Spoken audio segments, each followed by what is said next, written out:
It was the kind of thrift store that smelled like wet cardboard and sadness, wedged between a shuttered hardware place and a psychic's parlor with blackout curtains. The sign outside said, "Turn Back Time" in sun-bleached letters, which felt either ironic or sincere, depending on how much sleep you'd had. I hadn't had much. I was looking for nothing, just wandering. I do that a lot lately. I work nights cleaning office buildings, so by the time I'm off, the world's half asleep and I end up roaming half-abandoned strips like this one. Something about the silence between stores, the flicker of a busted street lamp, it keeps my head quiet. I stepped in mostly because it was open. The bell over the door didn't ring so much as thunk, like it had a cold. The place was full of leaning stacks, busted shelves, appliances older than me, TVs with faux wood paneling, half-melted wax figurines, and towers of yellowing VHS tapes. The walls had a greasy film, and somewhere deep inside I could hear a clock ticking, but couldn't find it. Behind the counter sat a man who looked like he'd been there since the Nixon administration. He didn't look up when I walked in, just slowly flipped the page of a paperback that had no cover. I browsed for 15 minutes, then circled back to a bin near the register. It was full of electronics, tangled cords, VCRs with cracked faceplates, digital cameras with missing screens, and one radio. It was wedged beneath a broken toaster. A shortwave set, old school, boxy, metal-sided, with a row of stiff knobs and a cracked plastic faceplate that had been yellowed by time. I picked it up. Heavy, dented. The antenna was bent but still attached. A sticker on the back said Weston Telewave 8-band, and someone had scribbled Works in fading Sharpie across the bottom. "You're not gonna like that one," the man said without looking up. I turned. "Why not?" He finally raised his eyes. They were watery, pale, and not all the way focused on me. "Doesn't play anything you want to hear? It still works?" I asked. "It still turns on." I hesitated. $10? He nodded slowly, then added, "Don't try to bring it back. I'm not that kind of guy." He didn't answer. He just slid the register open manually, put my 10 in the till, and handed me a crumpled paper bag. No receipt. The radio sat next to me on the passenger seat all the way home, like a quiet dog. The moment I got in, I wiped it down with a rag and plugged it into the wall, half expecting it to sputter or short. But it hummed. The dial glowed faint orange. No presets, just bands. I thumbed through AM, FM, then SW1 through SW6. Most of it was garbage. Fuzzy whines, Morse code bleeps, the occasional ham operator babbling about atmospheric pressure or fishing. It was comforting in a weird way, like I was sifting through ghosts. It was almost 3 a.m. when I found the frequency. It started as a low hum, then a pulse, steady, like a metronome buried under static. I nudged the dial with my thumb. Nothing else came through on either side, just this thin sliver of reception wedged between two dead zones. The number on the dial didn't make sense. 134.9. I stopped, stared. That shouldn't exist. AM goes up to 1,700 kHz, sure, but no one broadcasts at 9. It wasn't even between band markers. I adjusted again. No change. The signal held. I pressed my ear closer. The static dropped. A click, then a voice. Thomas Renner, male, calm, a little breathy. He spoke like someone reading from a ledger. No music, no intro, no emotion. A few seconds passed. Josephine Blair, another pause. Michael Trent, the names came slow, one every few seconds. Each one spoken with the same neutral tone, like they were being ticked off a list. The silence between them felt loaded, like the speaker was letting each one settle before moving on. I stared at the radio. The dial didn't glow any brighter, didn't stutter or flicker, just that warm amber light and the slow mechanical read-off of names. At 3:17, the broadcast stopped. No sign-off, no static, just a sharp click, then dead air. I sat for a while after that. The apartment felt colder. I hadn't noticed before, but the space around me had taken on a kind of pressure, like when a thunderstorm is about to crack open. I unplugged the radio and carried it into the kitchen, set it on the counter, then stood there staring at it with a weird mix of embarrassment and confusion. I wrote the names down on a sticky note and stuck it on the fridge, half thinking I might Google them the next day. But I didn't. I went to bed instead, though I didn't sleep much.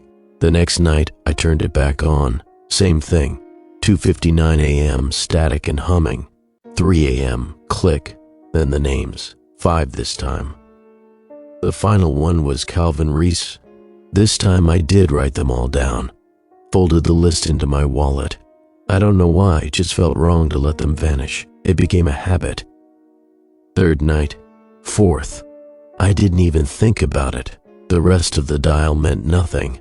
I just waited, like a dog to a whistle, for that little gap in the noise to open at 134.9. I never heard the same name twice, never heard music, never an ad, no weather, no time, no filler, just names. And every night, it ended at 3:17, like a ritual. I only realized what I was listening to after 6 nights. It was a Friday, and I was scrolling on my phone while sitting in the break room at work. Some local news link about a fire downtown. The article mentioned the name of the victim, Josephine Blair. The name stuck in my head before I realized why. I pulled out the folded paper from my wallet. Second night, second name. I didn't finish my shift. I went home, pulled up every local obituary from the past 5 days. It took me an hour to cross-reference, but when I was done, I had a sick, sinking certainty I couldn't shake.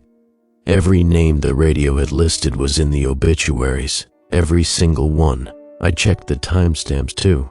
The radio read them out before the deaths were posted, sometimes by hours, sometimes more. I stared at the radio from across the room and it stared back, silent and unassuming, like it hadn't done anything wrong. At 2:55 a.m., I turned off every light in the apartment. I sat in front of the radio with a notepad and pen and waited. The static was already rising like wind through pine trees when the dial slipped into place. At exactly 3 a.m., the click came again, quiet but absolute, and then the voice returned. Elaine Dorr, I wrote it down. Timothy Clark. My pen scratched softly in the dark. Abner S. Shaw. Each name hung in the air a little longer than the night before, like the voice was forcing them out. There was a rhythm to it now, a cadence I couldn't ignore. The broadcast didn't just sound old. It felt old, like the voice was dragging these names across decades just to deliver them. Rachel Penner, Russ Holloway. Click. 3:17. I sat for a while, heart slower than it should have been. The radio whirred softly as it cooled. I turned on my laptop with a grim sense of ritual and started searching. Elaine Dorr, age 63, heart failure, obit timestamp 10:42 a.m. today.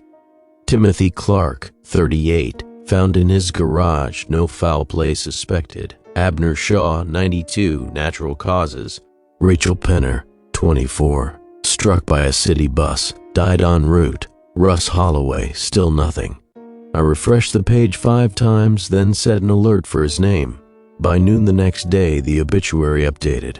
Russ Holloway, 59, passed suddenly late Friday night. No further details were posted. 5 for 5. I didn't want to tell anyone. I didn't even want to say it out loud to myself. But it was there, pressing against the back of my eyes. The radio was reading names before they were dead. Not days before, hours before, sometimes less. I started checking more obsessively. Every name. I dug through small-town newspapers and back-page obits. Not all of them were local, but enough were. Some were people I'd seen in passing, faces that looked vaguely familiar from bus stops or grocery stores. The kind of people who populated your life quietly. It wasn't long before I stopped sleeping properly.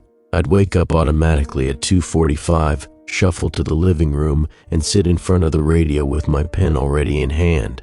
I had pages now, scraps, receipts, anything I could write on, taped to the wall beside my fridge. The names blurred together, but I couldn't stop.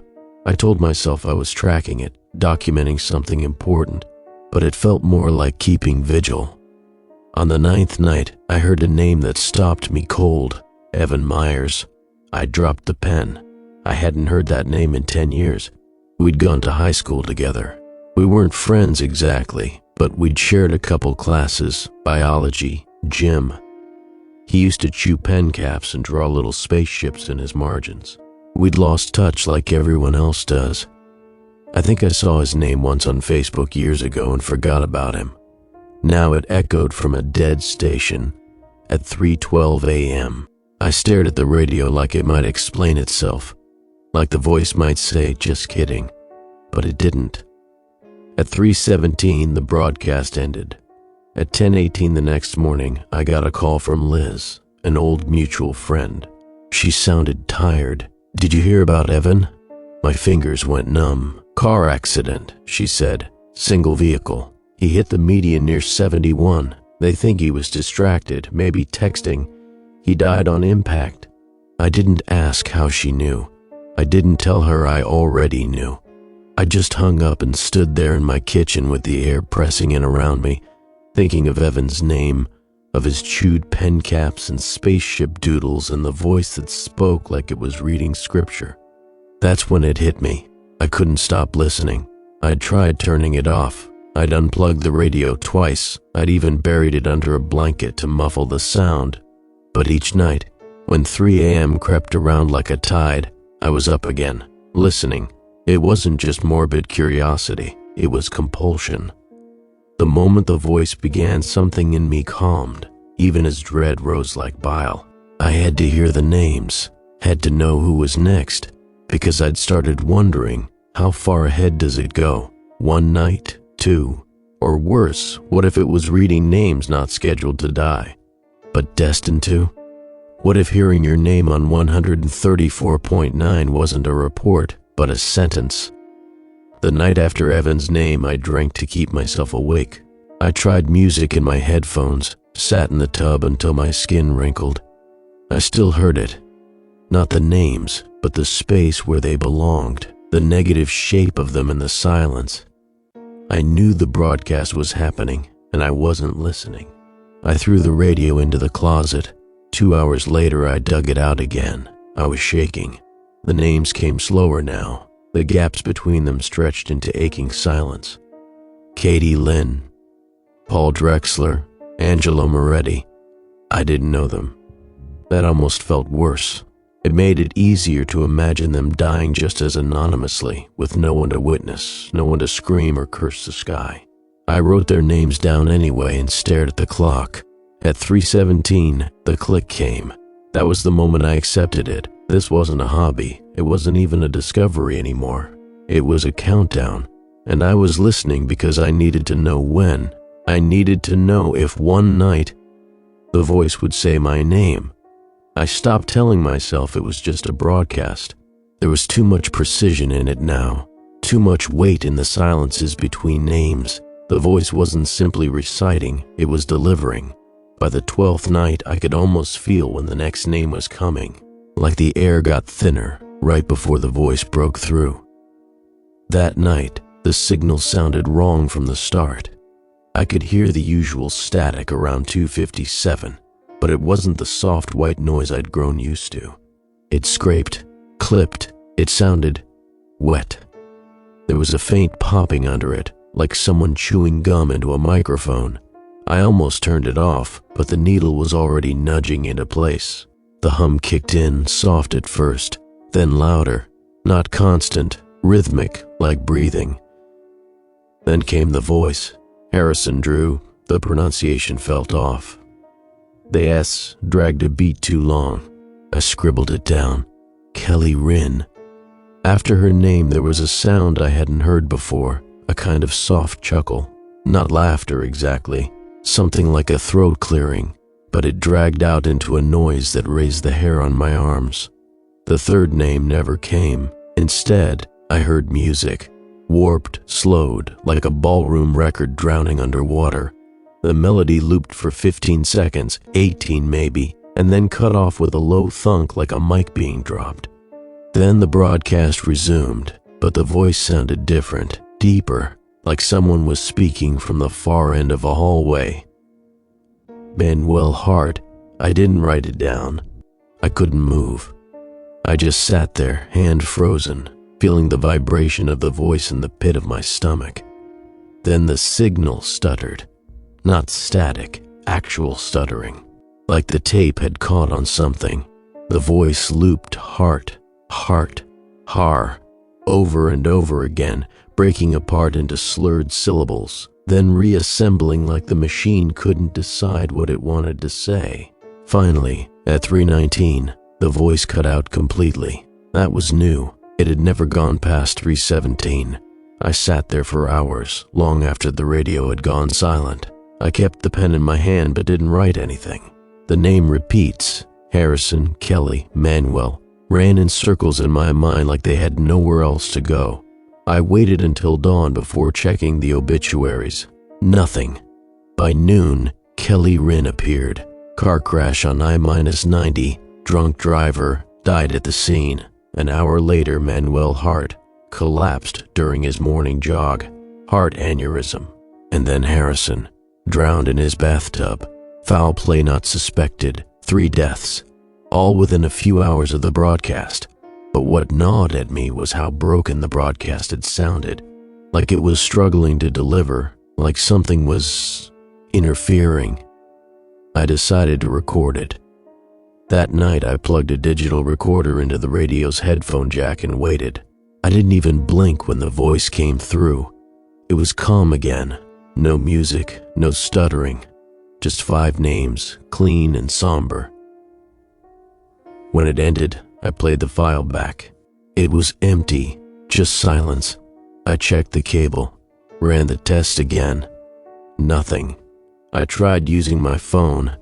I sat the microphone next to the speaker, even watched the waveform build on the screen as the voice played. But when I hit play, nothing. Blank. Not even static. The files had data size, megabytes, timestamps, but no sound. I uploaded one to my computer and tried running it through audio software. The spectral graph showed nothing above background noise. It was as if the frequency didn't exist outside the moment it was heard, like it was only for me. I emailed the file to a friend who did sound design for a podcast and told him it was old found tape audio. 2 hours later, he messaged me back. Hey, I think the file's corrupt. It's just black space. I knew it wasn't corrupted. I'd heard it. My ears had felt it. The next night I kept the recorder running again, just in case. But I didn't check the playback this time. I already knew what I'd hear. Instead, I started trying to find the station again during the day. Nothing. Even with the dial fixed exactly on 134.9, all I got was hiss. At night, though, the hum would come back. Always at 2:59. Always with that barely perceptible low tone underneath, like the moment before a building collapses. I tried to show someone once, an old friend from work who'd come over for a beer after his shift. I told him there was a weird radio station and that he had to hear it. I waited until almost 3 a.m., turned the dial, and it was dead, just static. Not even the warm kind. This was hollow, mechanical. He shrugged it off and told me I needed to sleep more. But the moment he left, the radio flared to life, like it had waited, like it didn't want to be shared. That's when I knew for sure it was mine. This frequency, this voice, this list, it had chosen me. Or maybe I'd tuned into it in a way I shouldn't have. Either way, no one else could hear it, no one else could prove it. But I knew what I was hearing. I knew what was real. And the worst part? I couldn't stop. Every night I listened, I hated it. The dread hit me hours before 3 a.m., coiling in my stomach, crawling under my skin. I'd pace, drink coffee, clean the apartment obsessively, hoping distraction would break the pattern. It didn't. At 2:58, I'd sit down like a prisoner awaiting sentencing. At 2:59, the hum would begin. At 3, the click, and then the voice. Some nights the voice was slower than usual, like it had to think between names. Other nights, it was quicker, pushing them out like it was trying to get through a longer list. But this time, it was different before it even began.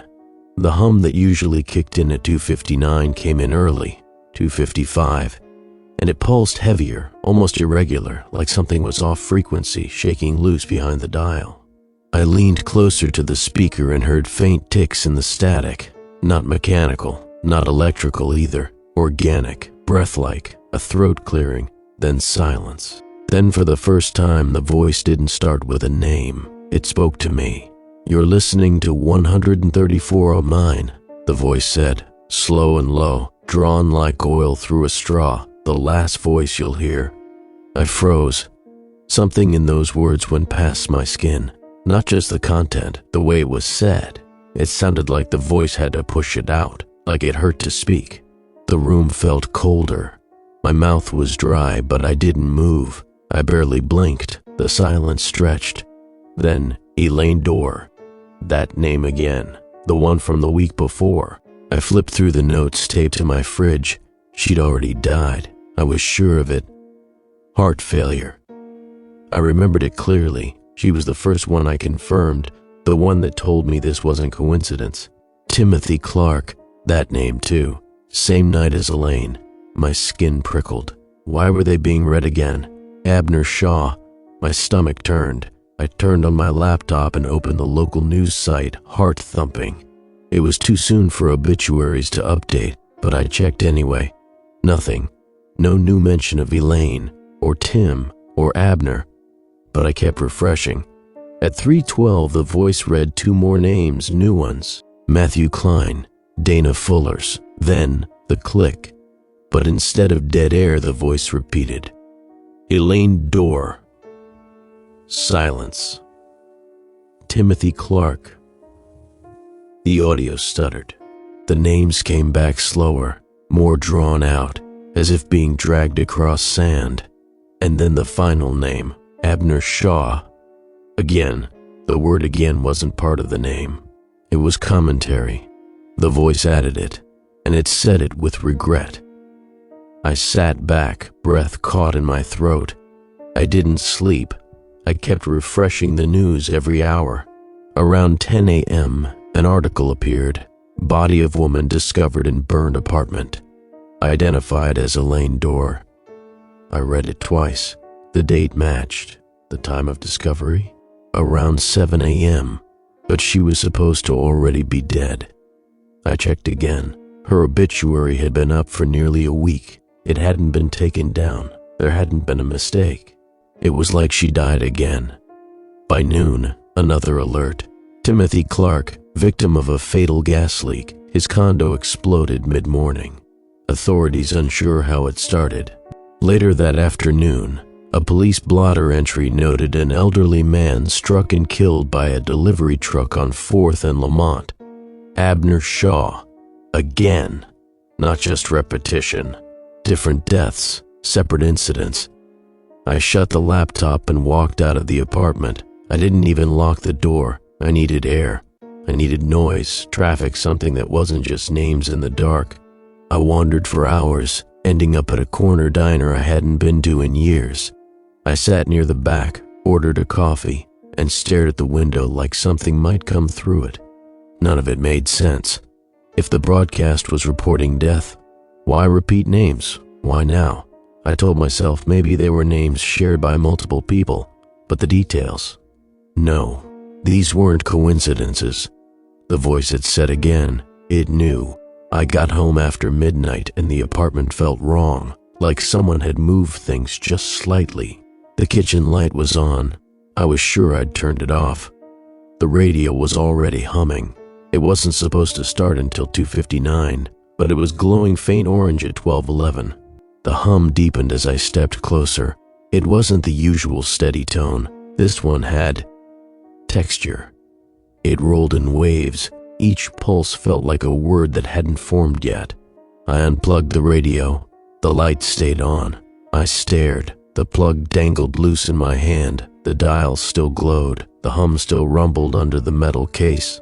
I dropped the plug and backed away, heart hammering. I left the room, shut the bedroom door, and pulled the blankets over my head like I was 7 years old again. Childish, stupid, but I didn't know what else to do. I didn't sleep. The hum never stopped. When I opened the door at dawn, the light was off. The dial was cold, silent. The cord lay coiled on the counter. It shouldn't have been. I had dropped it the night before. Now it was neatly placed, like someone had wound it by hand. I didn't go to work that day, or the next. I called out, turned off my phone, stopped checking the news. It didn't matter anymore. The names would come either way. The day bled into night like always, and I kept moving through it like a ghost, barely eating, barely thinking, not even pretending to live anymore. I didn't want to hear it again, but I knew I would. Avoiding it didn't change anything. The radio wanted to be heard. It didn't need my permission. I sat in the dark again, but this time without a notepad. I didn't write anything. I didn't even watch the clock. I knew when it would start. I could feel it before it happened, this thick presence like something shifting just outside my line of sight. The air had that pressure again, heavy, wrong. The hum started at 2:59. I didn't touch the dial. It was already on 134.9. I hadn't moved it since the last time. The orange glow spread slowly across the face, but the light looked weaker now, flickering at the edges like it was struggling to hold itself together. At exactly 3, the click came, then the voice. It was slower, not dramatically, but enough to notice, like every word had to be pulled from somewhere deeper than before. Margot Ellis. Silence. James Connors. Silence again. Longer this time. I waited for the next name, already feeling the dread push its way up my spine like a cold hand. The voice came again, and my body locked. My name. I didn't write it down. I didn't breathe. I felt the word in my chest more than I heard it. The way it echoed, like it had been carved somewhere inside me. It didn't come with fanfare. There was no shift in tone, no pause, no acknowledgement that this time was different. The voice said it just like the others. Calm, certain, unapologetic. Then silence. Not the end of broadcast click, not static, just silence. I reached forward, hand trembling, and touched the volume knob. It was still humming under my fingers, still on, but it wasn't saying anything else. I sat there for a full hour before turning it off. I didn't sleep. I lay on my couch with the lights on, every nerve in my body wired tight. I kept checking my pulse, then my pupils, then my breath. Everything still worked. I was still here. But I didn't feel alive. I felt suspended, like the moment before a trap springs shut. The next day I went to urgent care. I told them I'd been having dizzy spells, chest tightness, couldn't sleep. They ran tests, checked my vitals, poked and prodded. I asked casually if they'd ever seen someone who seemed alive but maybe wasn't. The nurse blinked at me.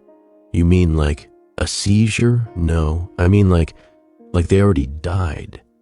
But no one told them. She laughed, then stopped when I didn't. You're fine, the doctor said later, stressed, probably sleep deprived. Nothing a little rest and hydration won't fix. I wanted to scream. I went home and Googled things like conscious after death and false death diagnosis and post-mortem awareness. I spiraled through pages about phantom limbs, misdiagnosed coma patients, near-death experiences. None of it fit. Because I hadn't almost died. I hadn't come close to anything. The radio said I had already died, but I was still moving, still waiting. That night I sat with the radio unplugged. It still turned on. The dial glowed faintly without power. The hum returned, quieter now, like it was farther away but still watching. I didn't want to hear the voice again. I didn't want it to say my name again. I needed to know if it would repeat it. At 3, I sat in the hallway outside the room, door half closed, staring through the gap. I heard the click from across the apartment, soft and exact, and the voice. Laura Finch, Richard Lowe, Amira Phelps, no repetition, not mine. It had moved on. I didn't feel relief. I felt like I was floating just above myself, like a coin stuck spinning on its edge. I sat there for hours, staring at the door, afraid to look back in the room, afraid that if I did, the voice would still be talking, but only for me. The next morning, I shaved for the first time in 4 days. I looked in the mirror and didn't recognize what looked back, not in the spooky horror movie way, just detached, like the skin didn't belong to me anymore, like something had already started to let go. I left the apartment that afternoon and didn't come back until well after midnight. I tried walking until my legs gave out. I tried music in my ears, but everything sounded muffled, like I was underwater. When I finally unlocked the door, the radio was already on. I hadn't plugged it in. The volume was up, the voice was saying names, and as I stepped into the living room, I heard the very last one. My name, again. Same tone, same calm cadence, same pause after. I didn't move for a long time, just listened to the dead air. The glow of the dial flickered once, then held. I leaned forward slowly, placed my hand over the top of the radio, and felt heat. Not warmth, heat. Like it had been on for hours, even though I hadn't touched it all day. My name had never repeated before. No one's had. It meant something. I didn't know what, but I knew it was counting down. The repetition of my name felt like a verdict, not a mistake. And I couldn't shake the feeling that staying in that apartment was part of what let it in. Like the frequency had found a home in the walls and the wiring, in me. So I packed a bag and left. No real plan, just distance. That night, I drove 4 hours north on a whim and checked into a roadside motel beside a truck stop and an empty field. Peeling green paint on the door, buzzing neon from the vacancy sign, the whole cliché. But it was quiet, isolated. That's what I wanted. That, and to finally spend one night without the voice. I didn't bring the radio. I left it behind on the kitchen table, unplugged. I even wrapped it in a towel and sealed it inside a box before I left, as if that would help. As if distance meant anything anymore. The motel room was cold and smelled like bleach and mildew, but I didn't care. I kept the lights on, lay on the stiff mattress, and watched the red LED clock on the nightstand tick forward. 2:48, 2:55, 2:59. At exactly 3, I heard it. A click. My head snapped toward the table across the room. There was no radio there, but something was on. From the motel's cheap clock radio came the low hum I thought I'd left behind. It wasn't tuned to anything. There were no knobs to adjust. It was one of those single-piece plastic units with a snooze button and a preset FM band. But I heard it. The same faint pulse, the familiar breathing static. Then, just as before, the voice.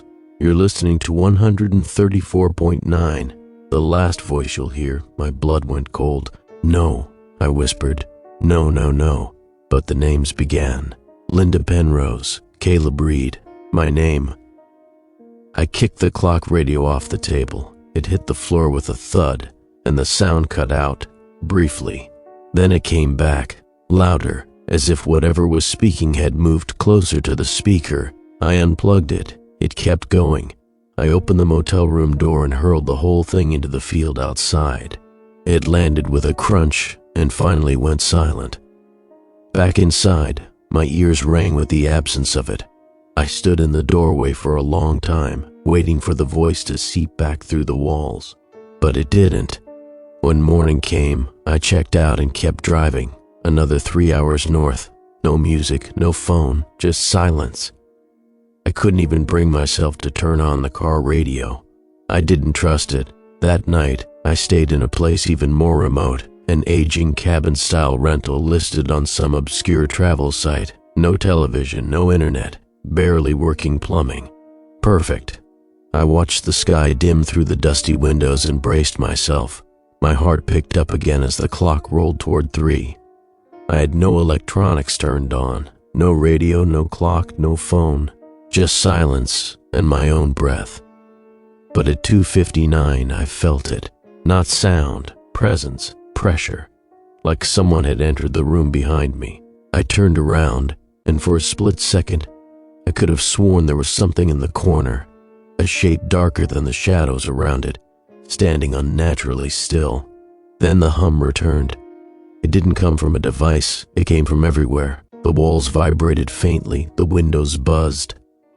And then, breathing, not mine. It was faint, but there, close, uncomfortably so. I turned in place, slowly. Nothing, but the breathing moved with me. No matter which way I faced, it stayed behind me. I stood frozen for over 2 minutes, listening.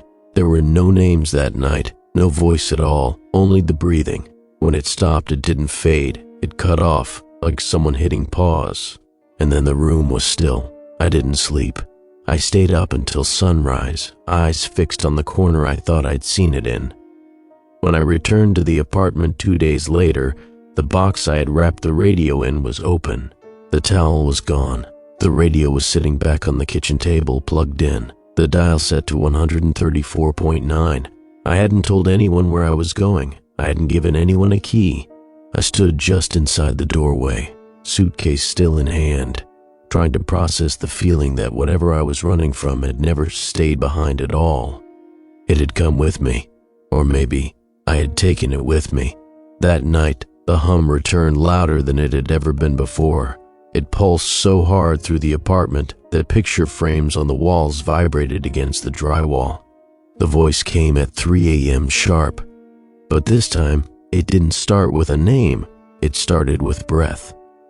Then, I told you, you're listening to 134.9.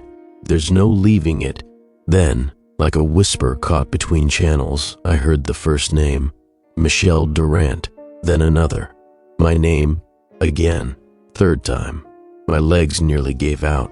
The voice paused longer than usual. Then, in a low, gravel-thick tone, closer now. I stepped back from the table. The dial glowed brighter than ever, nearly white-hot at the center. The air in the room had changed.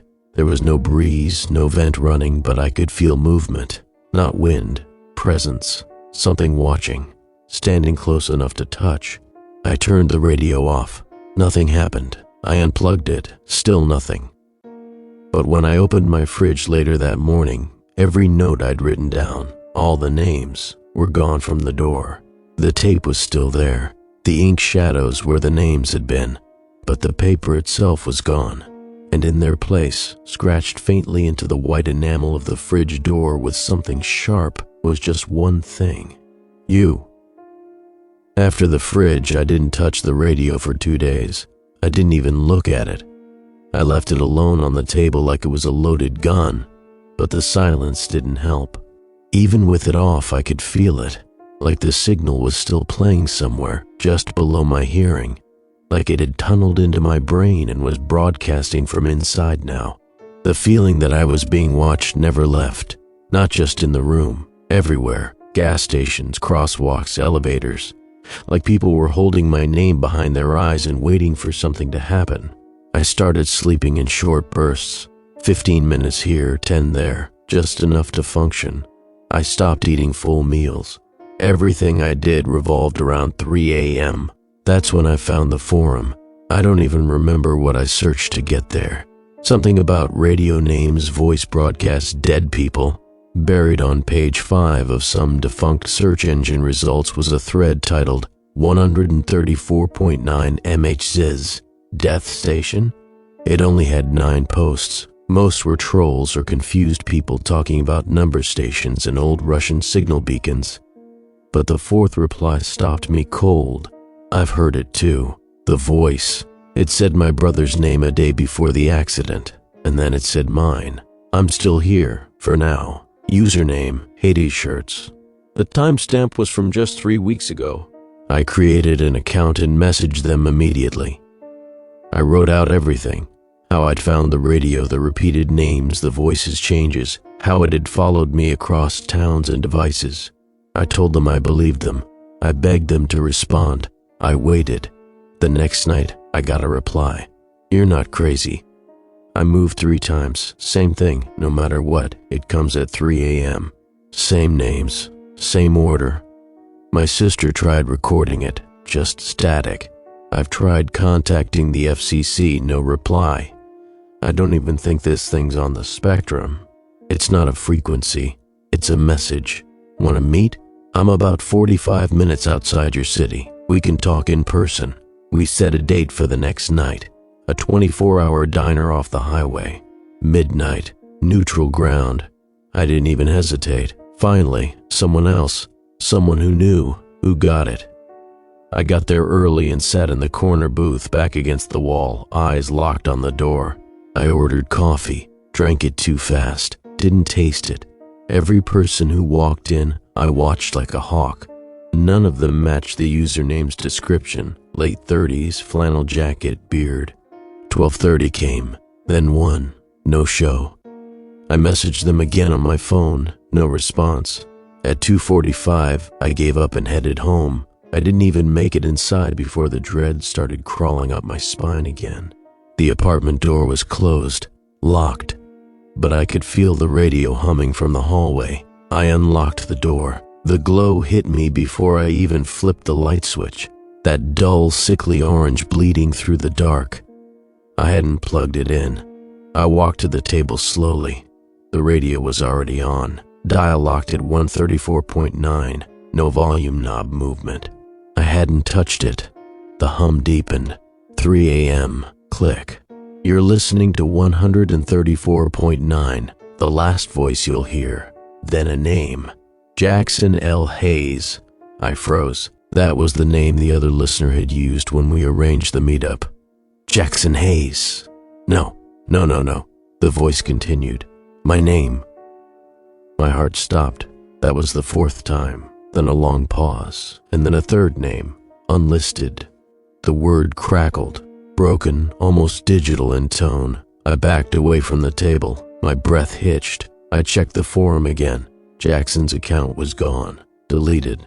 I searched for news. A few clicks later, I found it. Car accident on Route 8, around 12:50 a.m., single vehicle. The man was ejected, died on impact. His name was Jackson Hayes. I sat on the floor for a long time. My body couldn't move right. My brain refused to catch up. He died during the time we were supposed to meet. While I was sitting in that diner, he was bleeding out on the asphalt. And the station had known. It listed him, then me, then something else, unlisted. I didn't know what that meant, but I didn't think it was good. That night, I unplugged the radio again. But this time, I didn't just wrap it in a towel or hide it in a closet. I drove to a nearby bridge. 4 a.m., no one on the road. I got out, radio in hand, and walked to the center span. Fog hung low over the water. The hum was still vibrating through the metal housing. The dial still glowed even without power. I didn't hesitate. I threw it over. I watched it vanish into the mist below. I stood there for almost 10 minutes after, waiting for something to happen. Nothing did. I drove home, half convinced I'd finally cut the cord. I even slept. 3 hours uninterrupted. I woke up at noon and felt like a lung had been released from inside me, but when I got out of bed, I smelled something burning. I followed the scent into the kitchen. The fridge was off, the microwave too. My power had gone out. But sitting on the kitchen table was the radio, still warm, still glowing. The screen flickered, and the voice whispered, faint but unmistakable. You're late. I didn't touch it. I didn't even step closer. The radio sat on the table, same position as before I threw it off the bridge, same glow under the dial, except now the glow flickered like a heartbeat, erratic, pulsing too fast. You're late, it had whispered. I backed out of the room slowly, not daring to turn around. I slept with my back against the closet door that night, kitchen lights still on. I told myself maybe I'd hallucinated it. Sleep deprivation, paranoia.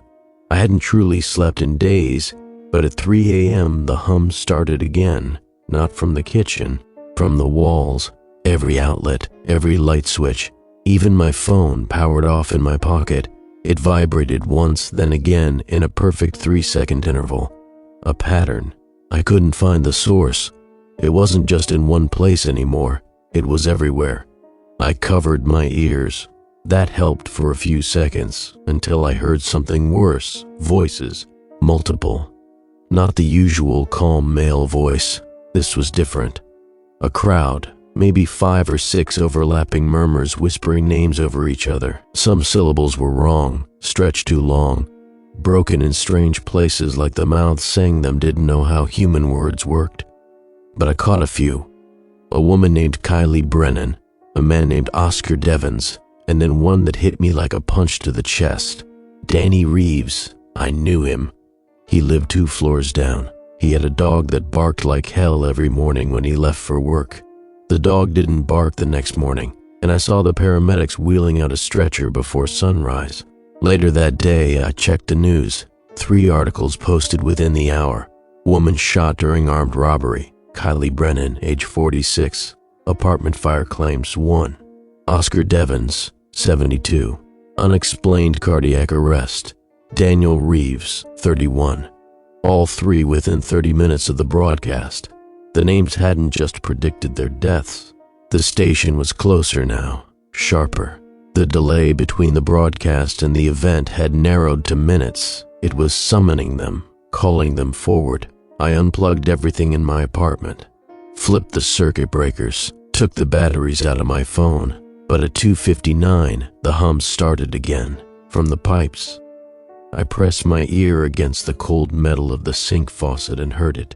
Annie Foster, Nick Mullen, and underneath it all, a distant wailing.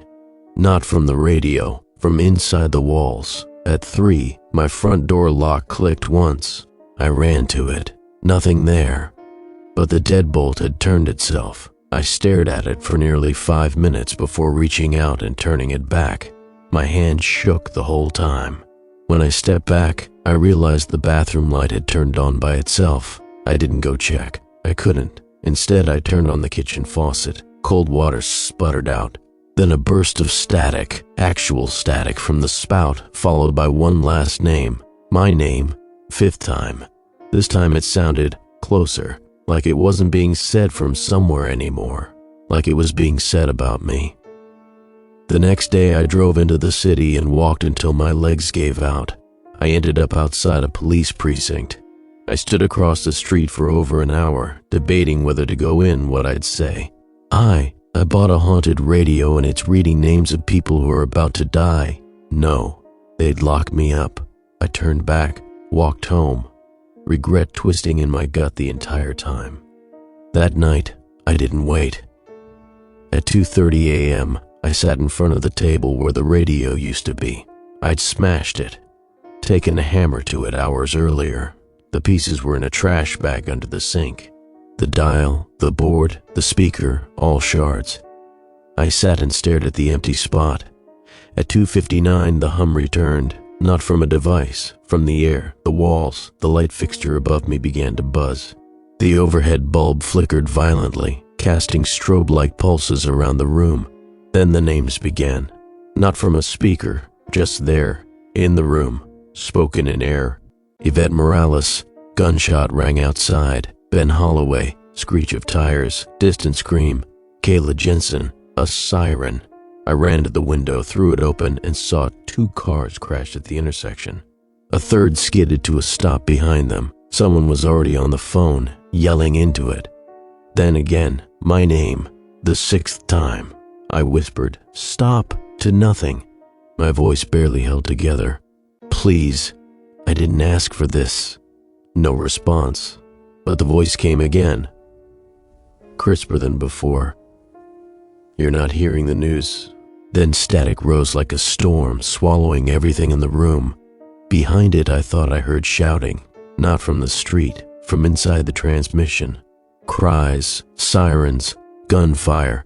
Something new was bleeding through. The radio wasn't a receiver anymore. It was a gateway, and something was stepping through. I started counting them. The times it had said my name. 6, then 7, then 8. I stopped counting after the 10th because the voice no longer waited. It whispered my name every night, over and over, sometimes once, sometimes dozens of times, like it was searching for the perfect rhythm to wear me down. Even when the radio wasn't on, I heard it. At first, I thought it was echoing in my ears, a kind of tinnitus. But then I realized I could hear it when I walked down the hallway in my building. I heard it when I stepped into the bathroom and shut the door behind me. I heard it beneath the drone of traffic outside and the hum of distant machinery. Like it had soaked into the spaces around me, like the world itself was starting to say it. At 3 a.m. it got louder, not spoken, not even broadcast, just present, saturating the air. I stopped sleeping altogether. Every time I closed my eyes, I saw the static pulse of the dial. I saw the orange glow flooding the room like light from behind a curtain, spilling where it didn't belong. I kept the lights on at all hours, but even in daylight, the corners of the apartment looked darker than they should. Every lamp buzzed faintly, every shadow pulsed with potential. I started hallucinating, at least I think I did. On the third night without sleep, I walked past the kitchen and caught a glimpse of someone sitting at the table. I turned back, nothing there, but the chair was pulled out. Another night I stepped into the living room and saw the outline of a figure standing at the window. Not outside, inside. Its back was to me, but the shape was wrong. It was slightly off-center, just tilted enough to feel borrowed. It didn't move, didn't breathe. When I turned on the light, it was gone. I stopped looking out windows after that. I kept the blinds shut and the mirrors covered. I didn't want to see what might be looking back. Then came the knocking, always at 3 a.m., once, then twice, then again, not frantic, rhythmic, like a metronome. Knock, knock, knock. I never opened the door. I knew better, but I watched the knob once. It turned slowly, stopped, then turned back. I pushed the couch in front of the door after that. I didn't leave the apartment for 3 days. The whispers didn't stop. Neither did the knocking. I unplugged everything again, radio, phone, router, even the oven clock. The whispers still came. Some nights I could hear them from the closet, or under the bed, or inside the drain, like something was waiting to be let through, something just out of reach. It didn't want to scare me anymore. It was reminding me. At some point I started writing it down, my name, over and over. I found myself doing it without realizing. On the walls, in the margins of junk mail, on the fridge in permanent marker. One night, I woke up sitting on the floor, the wall in front of me covered in my name written backward hundreds of times. My hand still held the pen. I didn't remember starting. I didn't remember getting up. I just remembered the voice, closer now, every night. You're listening to 134.9, it would still say. But then it would add something new. And we're listening to you. It didn't sound like the same voice anymore. It had cracked, split in places. Sometimes it gurgled, sometimes it stuttered. Other times, I swear I heard multiple mouths speaking at once, each mangling the syllables of my name in slightly different ways. I once heard it say my name the way my mother used to when she was mad at me. Another time, it said it in a whisper I recognized but couldn't place. Like a childhood friend I hadn't thought about in 20 years, the voice had learned me. It was playing pieces of me back to myself, mocking the illusion that I had any control. I tried smashing the walls. I pulled open outlets, broke light switches, even ripped out sections of drywall where the hum sounded loudest. Nothing stopped it. If anything, it got worse. On the 8th night without sleep, I sat in front of the blank radio, now broken, shattered, completely gutted, and watched the dial glow anyway. There were no wires, no power, but it pulsed with light like a heartbeat, and at 3 a.m. the voice spoke again, not a name, just one phrase, time is thinning, and silence. Then my name, 30 times in a row, I counted. With each repetition, I saw something shift at the edge of the room, not movement, pressure. Like the corners of the apartment were warping, folding inward slightly. The light bent with it. The shadows deepened. I thought I saw fingers reach around the hallway frame. When I turned the lights on, everything snapped back, but only for a while. That night, I caught a reflection in the glass of the microwave, not of me. Something else was standing in the kitchen, watching. At 3:04, the glass cracked.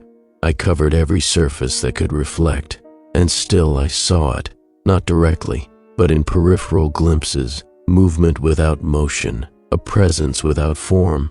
It hovered near the table, always at the same time, and every night the voice would say my name again, stretching it longer, slower, whispering now, dragging each syllable out like a dying breath. It didn't want to say it. It wanted to savor it. I knew it would be tonight. I didn't see it written anywhere, no omen, no whisper. But the weight of the air when I woke up told me everything. It was heavy in a way it had never been before, dense, breathless, like even the light had stopped moving. I didn't go to work, didn't eat, just sat in the center of the apartment and waited. The lights flickered on and off on their own now, so I didn't bother trying to control them. By nightfall, the electricity cut out completely. No storm, no outage on the block, just me. I lit candles, 5 of them, I don't know why. They didn't help. Their flames bent subtly toward the broken radio on the table, as if pulled by something I couldn't see. I sat on the floor, back to the wall. The glow from the dead dial wasn't orange anymore. It was white, a sickly sterile white that flickered not like light, but like static projected into the room. I closed my eyes and tried to breathe. 3 a.m. arrived, and the click came, not from the radio, from inside my head. "You're listening to 134.9, the voice said, not through a speaker, but from everywhere. Ceiling, floor, inside my chest, the last voice you'll hear. The light dimmed without fading. The sound came sharper than ever before. No static, no hum. It was clean now, pure, like the broadcast had finally reached full strength. Then it said my name, just once, but it filled the room like thunder. The candles blew out in unison. The air went still, my breath caught. And then, for the first time, the voice changed. It wasn't calm, it wasn't distant, it was satisfied. Time's up. The room darkened, not in the way a light switch darkens a room. This wasn't the absence of light, it was the addition of something else, something thick, like a shadow that ate other shadows. The glow from the dial turned black. I tried to move. My body didn't listen. There was no cold, no warmth, just pressure. Like something was pressing against every inch of me at once, flattening the air from the inside out.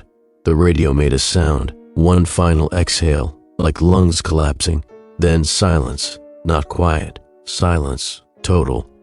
I opened my mouth to scream and nothing came out. The pressure grew. From the corner of the room, something stepped forward. I didn't see it, I felt it, the shape it made in space, the way it moved, slow, like it had all the time in the world, like it had waited long enough. It passed by the table. I didn't see it with my eyes, but the candles flared for an instant as it brushed past. Just enough for me to see my own name scratched across the wall in soot, floor to ceiling. Over and over, it stepped closer, and I understood then that it hadn't been trying to warn me. It had been naming me, claiming me. A list wasn't a broadcast. It was a roll call. The room dimmed further. My chest stopped rising. The walls breathed without me. And the sound of the voice, no longer words, just breath, it's in the room, it's here. My name's the only thing I can hear now. It's not even being said anymore, it's just present. I'm writing this down, I don't know why. No one will find this. There's no sound on the radio anymore.